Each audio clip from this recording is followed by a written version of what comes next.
Our topic for today is about the wise men, the gifts, and I'm going to give you the symbols and meaning of each gift. Our Bible text is taken from the book of Matthew, chapter 2, verses 1 to 12. But before that, please allow me to say hello everyone. Welcome once again to LV Amor Vlogs, and this is your friend Lou Amor. This is our first video for the year 2022. So, please stick around. Be with me as we study together the meaning of each gift. Without much ado, let's go. There were wise men from the east. They traveled all the way to Bethlehem. Purpose? They want to worship and offer gifts to the newly born babe, Jesus Christ. And so they followed a guiding star.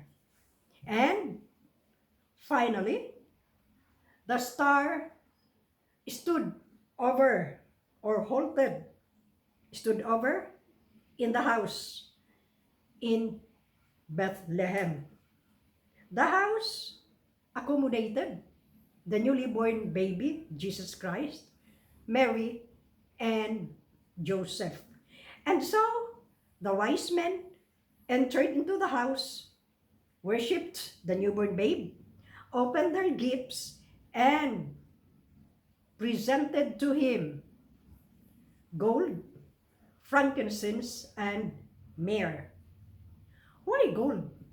Gold because Jesus is king, and gold is befitting of someone of rank and authority. The wise men acknowledged Jesus as a sovereign ruler. The wise men gave sacrificially. They gave their all. Gold is of great value. So out of love, they give sacrificially. So, love and forgiveness goes with the gold. Jesus left heaven. He lived on earth because of love.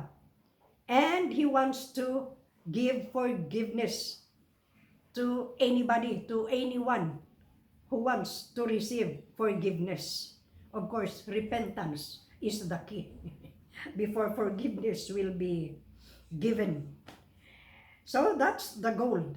Now let's go to the frankincense. The frankincense is Jesus' great high priest status.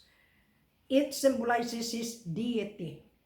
The Old Testament worshippers inserted dried gum of frankincense into the candle and make offerings into the temple.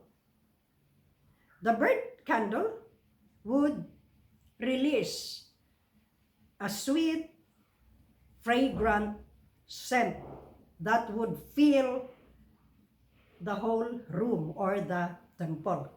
So the wise men acknowledge Jesus not only as king but also a high priest that would intercede for all humanity before God the Father. And so, the wise men's humility, they recognize Jesus as a just and holy God. So what goes with the frankincense? It released a sweet aroma of a broken and contrite spirit. So that goes with the frankincense. And then the myrrh. The myrrh is used for embalming the dead. And so the wise men's gift to Jesus is appropriate for his death because Jesus would go to the cross. The wise men had no idea or concept as to what death Jesus would die. His death changed history. In fact, Nicodemus and Joseph of Arimathea, they took the body of Christ from the cross and they used aloe and myrrh. The gummy consistency of the mixture, the myrrh and the aloe, would help to make or hold together the cloth wrappings of the body that surrounded, the cloth that surrounded the body of Jesus. And so, what goes with the myrrh? Let us put to death all uncleanness, all unrighteousness. So what happened next? The king received the gold. The intercessor received or took the frankincense, and the one who died on the cross had his body wrapped in myrrh.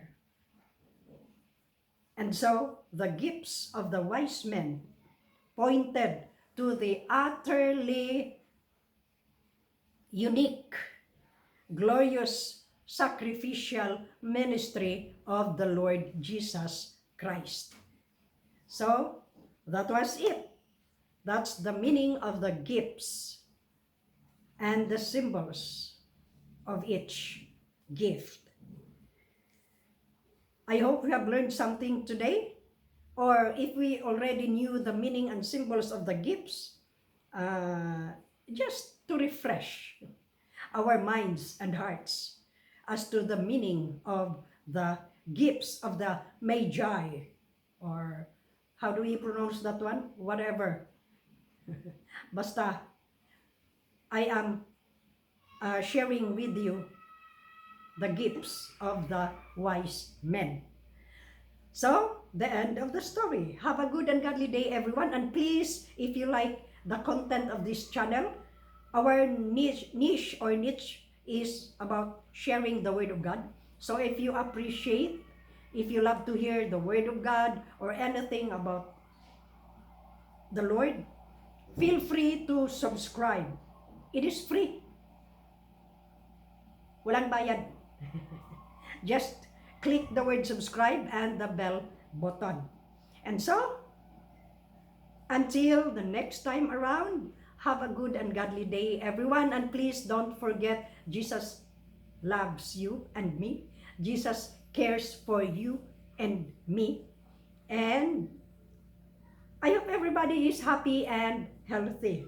Please take good care of yourself. Another one is coming.